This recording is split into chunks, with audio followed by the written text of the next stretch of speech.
Cordial saludo. Bienvenidos de nuevo a este su espacio de temas y problemas literarios. ¿Consideran ustedes que existe algún tema que la literatura no deba tratar?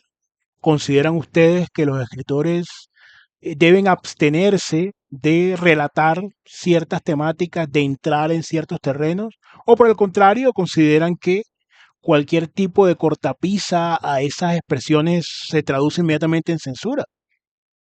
Es algo muy importante que vamos a conversar brevemente en el día de hoy. Literatura total o censura. Eh, Queremos abordar este tema, no sin antes recordar que soy Sundiata Keita, escritor, miembro fundador del colectivo artístico Epísteme Colombia y su anfitrión en este su espacio. Esta reflexión no es motivada por un asunto coyuntural, tiene que ver con una más o menos extensa tradición donde se daban ciertamente censuras a ciertos temas, había listados de libros que no se podían leer, digamos que la iglesia, por ejemplo, controlaba en algún momento eso. Eso se fue rompiendo y se pudieron abordar diferentes temáticas, no obstante, y resaltamos que no tiene que ver con el carácter anecdótico o más bien con el carácter tristemente notorio de este caso del que vamos a hablar, sin entrar en mayores profundidades.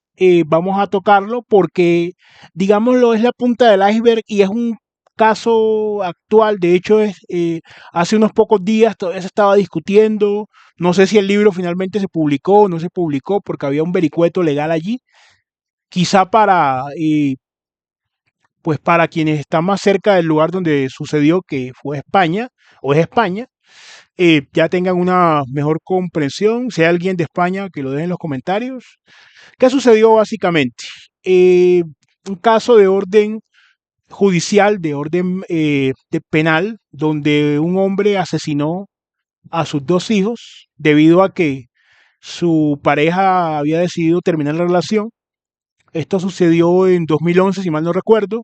Se da el proceso judicial y este hombre en este año 2025, bueno, se ha vuelto tristemente notorio, como hemos dicho antes, debido a que una prestigiosa editorial sencillamente decidió, un escritor toma ese caso de él y decide publicar un libro, El odio, ¿no? Un libro y en este libro pues todavía el libro no ha salido al público, por lo menos yo no he visto una reseña de él en el momento que estoy grabando este video.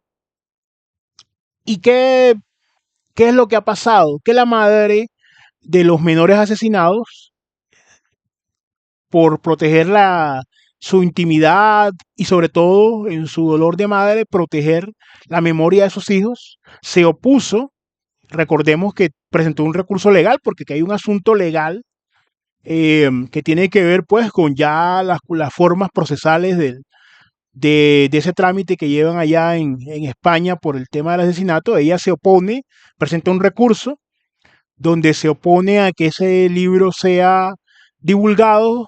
¿Por qué? Por precisamente la afectación y la revictimización que ella estaría sufriendo y sus hijos, que ya fueron, que fueron lamentablemente asesinados por su expareja. Y el juez, que dice, el artículo de prensa que yo leí, que no conozco el derecho español, hay unos principios igual elementales en el derecho, dice por un lado que cuando se hace esta objeción, la fiscalía hace esta objeción, el juzgado pues manifiesta que por un lado, como el libro no se había publicado, no existía, por así decirlo, una prueba sustancial que permitiera inferir que ese libro iba a afectar esos bienes jurídicos. Es más, ni siquiera se podía categorizar el género del libro, porque el juez no es escritor. Y después se dio, en el artículo de prensa mencionan que por un tema ya más de competencia, ¿cierto? La competencia es la facultad legal que tiene un funcionario para generar determinados actos jurídicos o tomar determinadas decisiones. Si no tiene competencia, no se puede pronunciar sobre eso. Eso es la parte puramente formal. O sea que sería legal legal, no legítimo. Son dos nociones diferentes, una jurídica y una sociológica. Sería legal publicar el libro, hasta donde yo tengo entendido que eso sucedió. Es decir, que no prohibieron pues la publicación del libro, no ampararon el recurso, por decirlo así, que había presentado la madre de los niños asesinados. Entonces, ¿esto a qué nos lleva? Nos lleva a retomar un tema, ojo, ahora desde una óptica diferente, porque de manera formal sostenemos la misma tesis. Literatura y ética pertenecen a dos órdenes distintos, tienen dos objetos de estudio distintos. La ética es deontológica, eh, es de alguna forma, tiene unos valores que pondera y efectúa además juicios de valor. La literatura tiene que ver con el arte, tiene que ver con la creatividad, tiene que ver con juicios de orden estético, de orden artístico, no juicios de valor. Esa es una cosa. Pero una cosa muy distinta, y he leído algunos en redes sociales, pues, específicas, en sectores específicos de escritores, algunos que defienden la tesis de la publicación de esta obra con el argumento de que la literatura no tiene nada que ver, eh, y sobre todo que el escritor no tiene nada que ver con aspectos éticos o morales. Y esto es sencillamente una pretensión de orden decimonónico que se dio sobre todo para las ciencias puras, separarlas, ¿no?, de cualquier tipo de valoración de orden ético, moral, subjetivo, porque las ciencias puras pretendían ser eso, pretendían estar descontaminadas. eh, de hecho, en el derecho se da con la teoría pura de Hans Kelsen, no tener esos elementos, pero eso en la práctica no funciona. Es decir, pretender que el escritor haga una especie de asepsia de la conciencia, una especie de corte con lo moral, que no emita ningún tipo de juicio moral y que además escriba de una especie de éter incontaminado, ¿no?, de cualquier tipo de sistema de valoración, es una pretensión. Todos los seres humanos estamos imbuidos en unos entornos de orden social, de orden familiar, de orden institucional, que nos dictan una serie de valores. Que se compartan o no los valores, esa es una discusión sempiterna, ¿no? Pero entonces son dos cosas. Una cosa es que la literatura, en cuanto a sus juicios y en cuanto a su estudio, en cuanto a su ontología, sea distinta de la ética, pero eso no significa que no tengan vasos comunicantes. Eso no significa que no tiendan puentes. Eso no significa que no tengan ningún tipo de relación. ¿Esto a qué nos lleva? Conforme a nuestra pregunta central. Entonces, ¿puede existir la censura? Evidentemente. La censura, como decíamos al principio, hace unas décadas tenía unos componentes, sobre todo de orden religioso, de orden para preservar. Había listas de libros que, de hecho, no, y en siglos precedentes, no se permitía que se leyeran.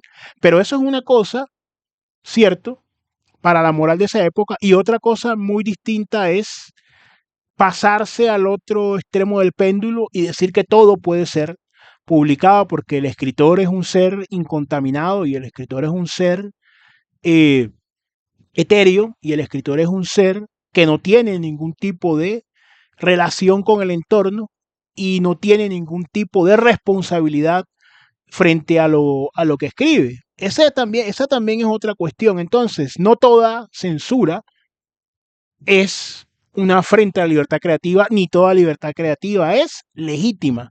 Una cosa que sea legal.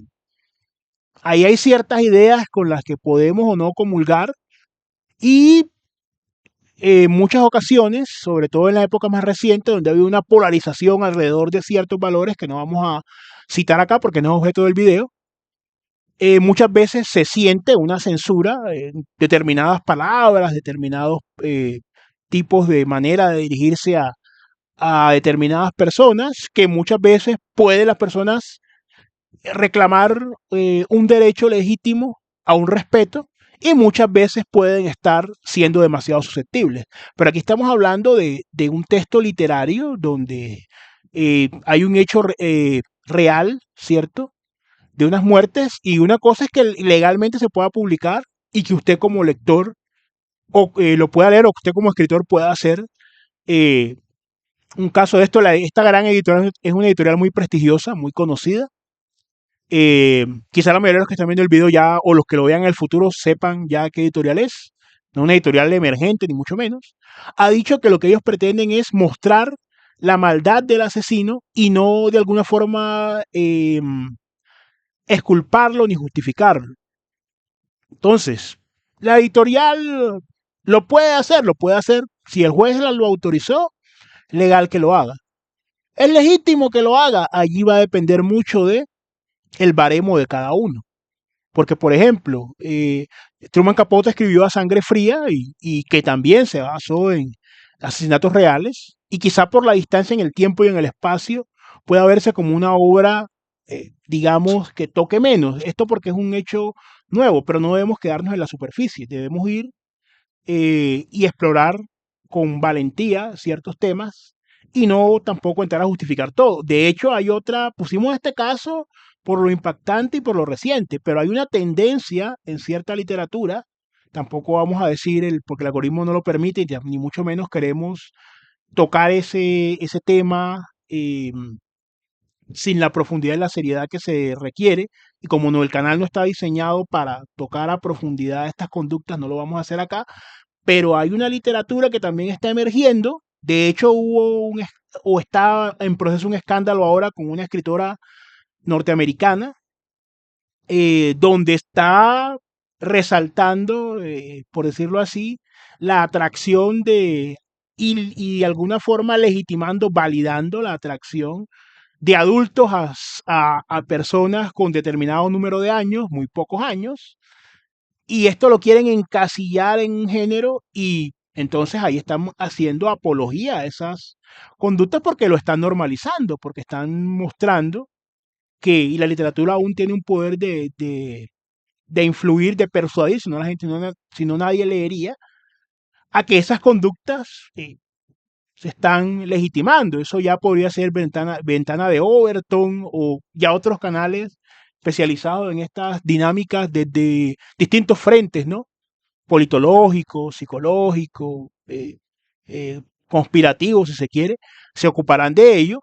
Pero es para que ustedes vean y para que todos veamos la urdimbre que hay, la literatura, cómo se vincula, ¿cierto? Como no es solamente un ejercicio de salón, un ejercicio de cuatro vacas sagradas intelectuales, sino que tiene una relación directa con la realidad. Entonces, en conclusión, la censura o no censura, a nivel legal todavía hay unos límites, ¿no? Por lo menos eh, acá en mi país, no, usted no puede hacer apología del genocidio, por ejemplo, eso es un delito. Escribir un libro con ciertas ideas de mano alzada, ¿cierto? Glorificando a estos regímenes y a estas ideologías, hasta cierto punto, ya eso es un tema del derecho y la libertad de expresión también es necesaria, ¿no? Para evitar una censura, pero no todo se puede, por lo menos a nivel legal, no sé, ustedes me comentarán en sus países hasta qué punto se puede abstener. Hay que ver también la ética de cada persona es diferente. Habrá personas que considerarán que de todo se debe poder hablar.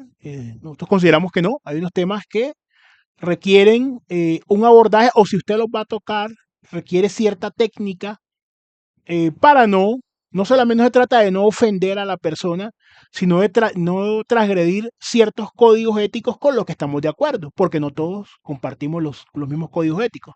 Por eso hay un sistema jurídico que lógicamente va a la saga de las transformaciones sociales, va detrás, ¿cierto? Por más que los legisladores quieran planificar, es imposible que vaya por delante porque la dinámica social es mucho más rápida que la conceptualización y la normatividad jurídica, pero como escritores y como personas y como ciudadanos, conforme a una ética, debemos entender que hay un punto, o por lo menos yo tengo un punto donde digo, basta, de este tema no se escribe por esto y por lo otro, no porque sienta que me censuren, sino porque no estoy de acuerdo con los valores que se expresan en determinado tema, en determinada ideología, en determinada concepción. Digamos que ahora el límite sigue siendo legal y que el límite ético, como todo, se ha diluido. De todas formas, queremos conocer su opinión, si han leído libros, digamos, polémicos por ciertos temas, si consideran que no, que cualquier tipo de cortapisa legal es censura, o si consideran que si se ofenden determinados sentimientos y emociones, entonces La libertad entonces se está garantizando al evitar esto. En qué espectro ustedes se ubican.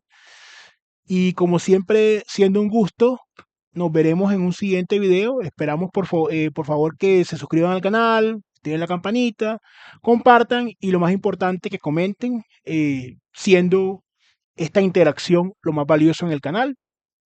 Y nos veremos entonces en un siguiente episodio.